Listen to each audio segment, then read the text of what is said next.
Welcome back to another episode of the Marketing Quacks podcast. I'm your host, Ryan Dozer, and if you're new to the show, the mission here is to expose the quacks and gimmicks in the marketing industry while also providing value along the way.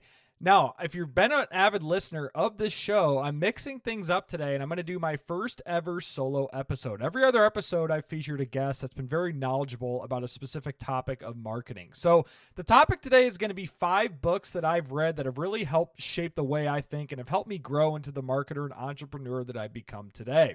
And I've still got a long ways to go. Don't get me wrong. Quick story before we dive in, though. I actually recorded an entire episode on Squadcast, which is the typical podcasting software that I use. I'm using OBS Studio right now.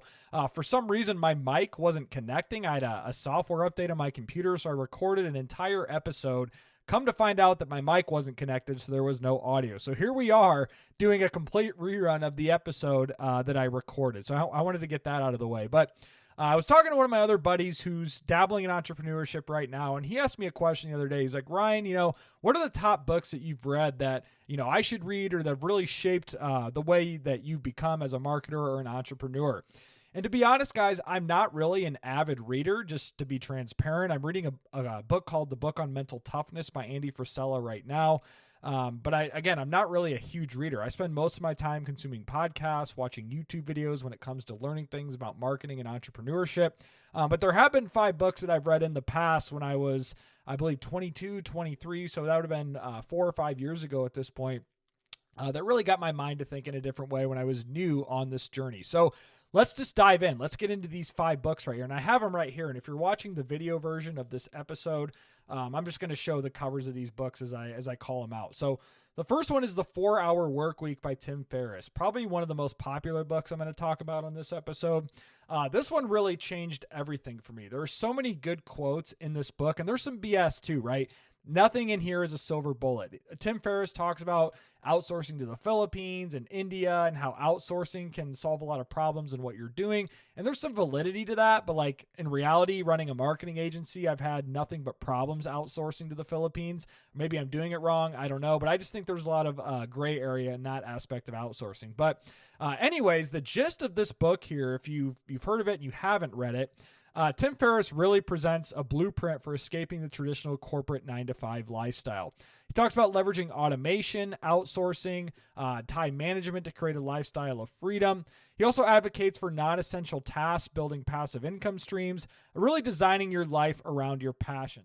So there were a few quotes or stories that I can remember from reading The 4-Hour Workweek. The very first one was Tim Ferriss talks about how traditional corporate 9-to-5 America rewards busyness over actual production. Now, I think this trend is shifting. I think a lot of companies are doing things differently now in the right direction, in my opinion.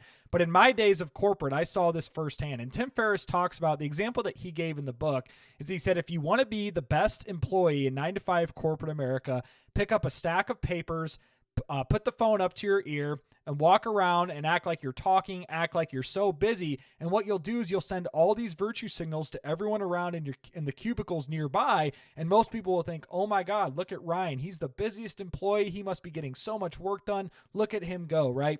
But that is just such BS. Corporate America rewards busyness over actual production. That was from my experience when I worked in corporate. And Tim Ferriss hit the nail on the head with that one.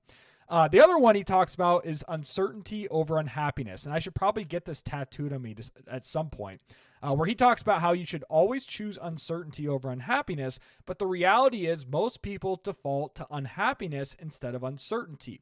And it makes sense when you think about it, because human psychology, we don't like change. We're scared of the unknown. So most people would rather, even if they're unhappy, which is a sad reality, they would rather do something that's comfortable and they know about something, and there's going to be no curveballs. Life is good. Life is comfy. Again, even if they're deep down unhappy inside, they're still going to choose that path because people are so afraid of the unknown. And that one's really stuck with me, right? I didn't have to work in corporate 9-to-5 for the rest of my life. I took a risk. I took a chance. Sure, there are times where I should probably take more risk in my life and my journey of entrepreneurship, but this one has always stuck with me. This is the number one quote that I've ever gotten out of a book, is always choose uncertainty over unhappiness. And that's how I continue to live my life to this day. Now, the second book that changed a lot for me is called .com Secrets by Russell Brunson. If you've never heard of Russell Brunson, he founded ClickFunnels, and ClickFunnels is a huge, huge company. Brunson's probably worth hundreds of millions. If he's not a billionaire by now, I'd be surprised. And this one's more marketing related, right? There is some stuff about entrepreneurship in here, but this one's really catered towards marketing and marketing on the internet.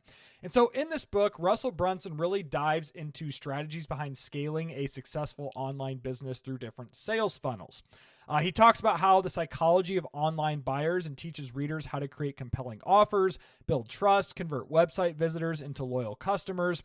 Really, this opened my mind when it comes to marketing on the internet, building funnels, and the psychology and consumer behavior of selling products and services online. He talks about there's all these different strategies for different funnels. One that I can remember off the top of my head is he talked about the concept of if someone is willing to get the wallet out to spend $1 on the internet, they're going to be willing to get the wallet out to spend $200, $300, $500 on a course, on an e-product, info product, whatever you're selling online. Funnels are how you take your business to the next level. There's so much human psychology that goes into it. And he provides a lot of examples in ClickFunnels. I'm going to be honest, I'm not the biggest fan of ClickFunnels as a company. I think it's very gimmicky. I think they appeal to an audience of fake entrepreneurs, the ones who rent Lambos or lease Lambos in their videos and say, I'm a business owner. Look at this. Buy this course. This is how I bought this Lambo and this mansion. And they haven't actually done shit with their lives. I think ClickFunnels appeals to that audience mostly. But still, the principles of what Russell Brunson is teaching in .com Secrets, the book, when it relates to funnels, very foundational in how I've incorporated this into my marketing strategies with my email drip campaigns for clients that I work with. Really just a great book overall about marketing and getting you to think in a way of how can you convince someone to buy your stuff on the internet. So just a very foundational book for me in my path as, a digital entrepreneur. Now, the third book that I would attribute a lot of my success to is called Crush It by Gary Vaynerchuk, or Gary V. Now, if you're in the field of marketing, I'd be shocked if you haven't heard of Gary V at this point. He owns Vayner Media. He owns Vayner Sports. He's into like sports contracts. He does a lot with NFTs. I mean, he is all over the place. Gary V is just a business mogul in New York City. Hell of a story he's got, too, about his parents being immigrants and they were poor. And if you didn't actually know, Gary V got his start by doing wine vlogs. So, the term vlog stands for video blogs. I believe he was one of the first people to ever coin the term vlog. And he started making videos about the wine memberships he was selling, and that's how he got off the ground. But anyways, in Crush It, really this is more of a motivational book, I would say, than practical, right? With .com Secrets, gives you a lot of like practical tips that you can go in and build a funnel, how to sell on the internet. Gary V's book, Crush It, is more of just like motivation to go out and do it. And so really he talks about inspiring entrepreneurs, turning passions into thriving personal brands using social media and digital platforms. Gary Vee really emphasizes the importance of hard work, authenticity, and leveraging modern technology to grow an audience and how to monetize this audience. Really, it's just, again, it's a motivational call to action is what I would describe Crush It as. And there was one instance, I'm trying to think of the instance in particular in Crush It that really jumped out to me. If there was one case, Gary Vee talked about, I can't remember one specific example, but he was really big on consistency. And that's been the name of the game for Gary Vee. Even to this day, he's consistent with how much he posts on all platforms across social media. So consistency was probably the number one thing that I got out of Crush It. Really, if you just show up, if you're authentic, you provide content. It doesn't even have to be the best. Like, look what I'm doing right now. Is this the best podcast episode of all time? Not even close, right? But it's the act of being consistent and being authentic. Everything that I'm saying here in this episode, in this podcast, on my YouTube, everything on the internet that I say, I try to the best of my ability to be authentic with what I'm doing. Now, I'm going to be wrong more than if I wasn't authentic, but that's all right. I'd rather be authentic and be wrong than just lie through my teeth trying to sell you guys something on the internet. So anyways, consistency was the big message for me when it comes to Crush It by Gary Vee, but really just a great motivational book that really prompts you to take action on whatever you're trying to build.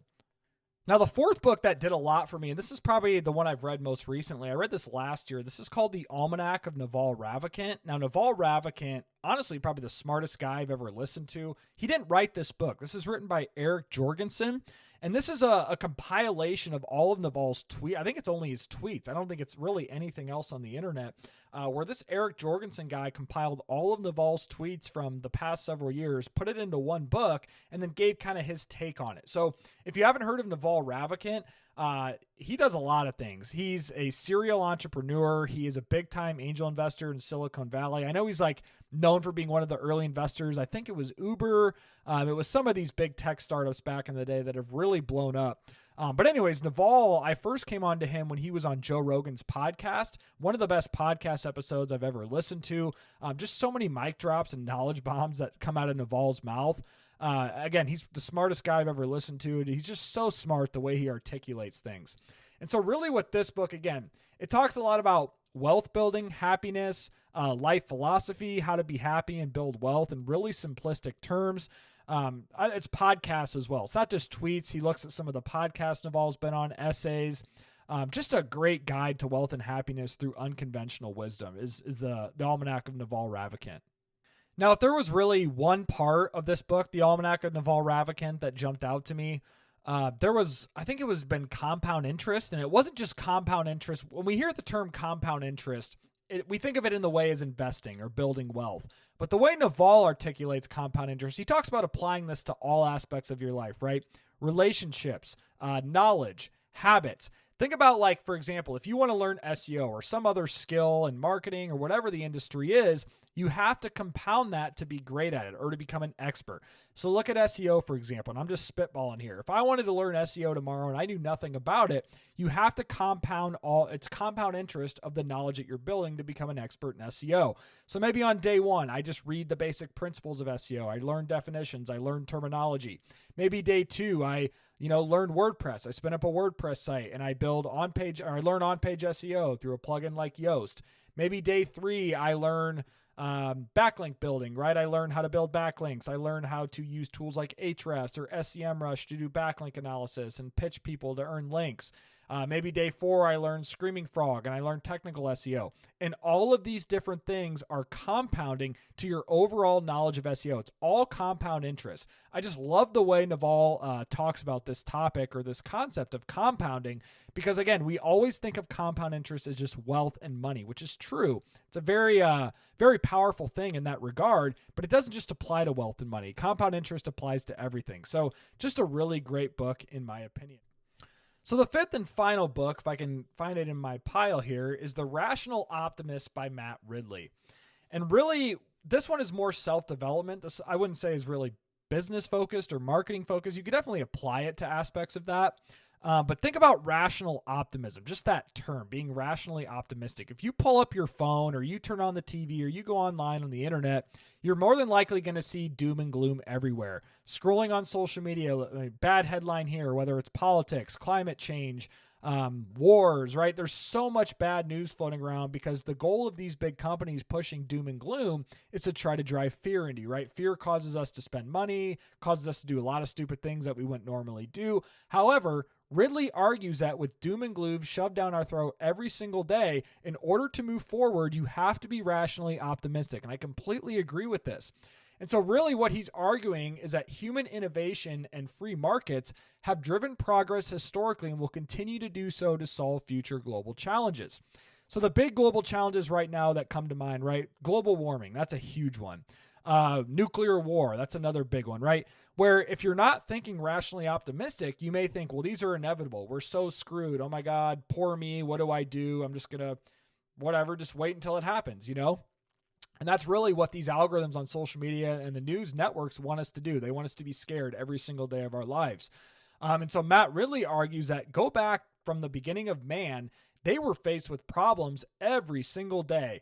Whether it wasn't global warming or nuclear war, they had their own problems to deal with, right? Look at back in the caveman era, like how are we going to get food, right? How are we going to eat? How are we going to drink water? Well, they innovated by making weapons through different materials that were at their disposal, right? So it was making bow and arrows with trees. It was, I'm just making stuff up here. But anyways, they were rationally optimistic from the beginning of time, where wherever there were these challenges that presented the global population, they had to be rationally optimistic to solve these problems.